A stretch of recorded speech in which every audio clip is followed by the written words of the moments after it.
My name is Crystal Jimenez. I work for the Chatham County Public Health Department. I came to the States when I was 4 years old. I was undocumented for a while. And right now I'm also with the HLPI program at Duke, and I'm excited.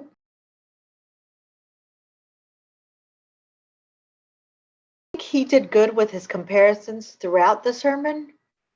At first, it was kind of hard to follow after the introduction because it was very catchy. I think it was hard to follow his approach, like going through the sermon. But once we got to, I would say, the latter part of the sermon when he was talking about how the biblical comparisons he was making with the king and the president, I think that was really good.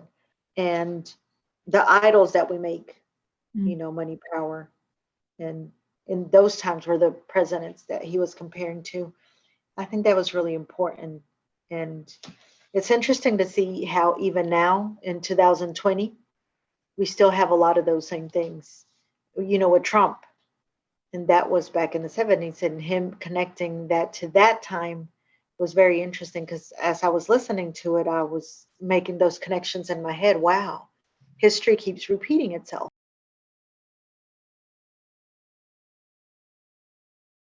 I was thinking about people that take stands on either side of the parties or some that are independent. That would kind of be um, stepping on some toes, definitely, because not everybody sees everything politically the same way. So I think as far as that goes, we got to be really careful with from the pulpit with what we say and how we address it, making sure that we engage everyone as a community. And that includes, people that we don't necessarily agree with politically.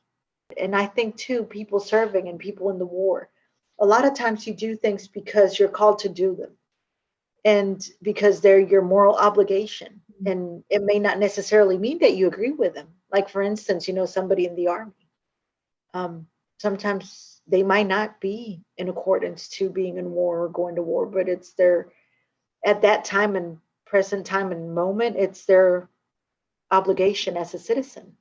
So they're doing something maybe against their will.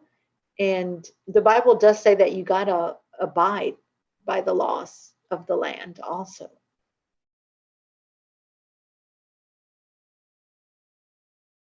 He said acceptance of God is acceptance of victims. That's what he said. That caught my eye. And he said that the biblical stands the weak, the forgotten, the abandoned, the imprisoned. Those are our victims. But then again, it brought me to believe or to think in those times also, serving for war and not who doesn't go to tell us that doing whatever politically you were obligated to do, you know, those people were probably seeing it as doing the right thing for the country at that time because a lot of people go to war thinking, oh, it's for our peace, it's for our freedom. So we can't be too quick to judge them and say, no, they're just going to war and the lives are shedding, and lives are dying and we're shedding blood and we don't even know why, or is it necessary? And it's all because power and money. And I think we have to be really careful with that because for a lot of people, it was about power and money, but for a lot, it was about freedom and was about, having a voice. So I think that was very interesting. And nowadays, it's the same thing. It's not physically war with, guns and ammunition, but we are taking a lot of crazy approaches to immigration. We see a lot of the kids in the cages, and that's taken freedom from them. And that's, I think, in a way, our modern slavery. Um, so Berrigan said, acceptance of victims, acceptance of God. This is what God wants us to do. So I think there's a very fine line between accepting everything, whether we agree with it or not, and accepting what we choose to accept just because we think it's right or wrong. Before, I would see things in the stance of, okay, I'm an undocumented immigrant. I can't get a driver's license. I can't abide by a lot of the laws. And it's not because I want to go against the law, it's because this is where I am and this is what I have to do. I drive without a driver's license, not to break the law, but because it's a necessity that I must do. But I cannot get a driver's license because I'm undocumented, you know? So a lot of the journey going through this as an illegal alien kept me, thinking, wait a minute, I'm breaking the law. I am breaking the law, whether it's voluntarily or involuntarily, will or without will, or knowingly or unknowingly.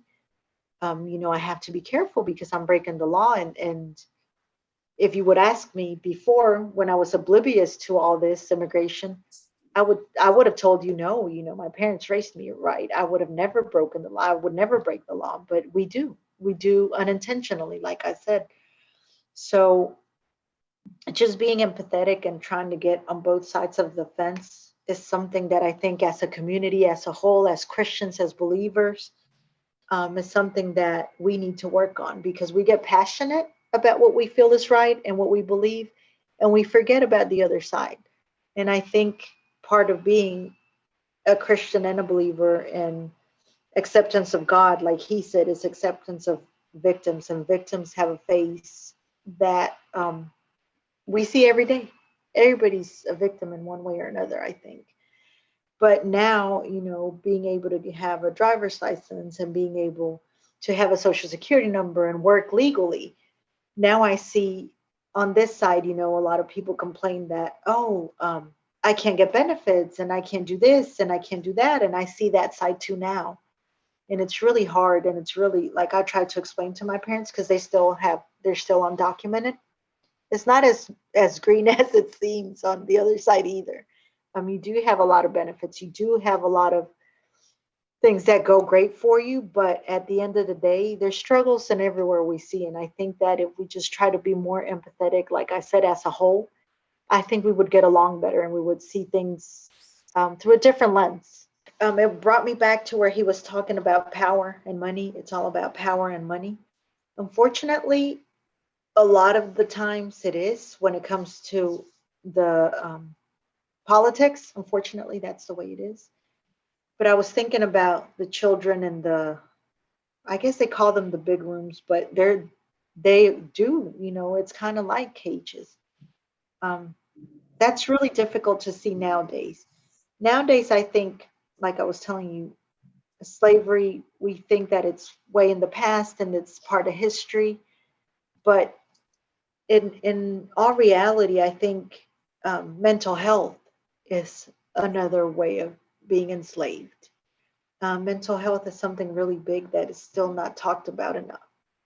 And I think that as believers and as people that know and understand that for a human to thrive in all areas and as a whole, you have to be well spiritually, physically, emotionally, biologically, and mentally. And I think that everything should go together. And it's really hard and it's really difficult because as humans overall, we tend to categorize everything. Like, your religion is your religion.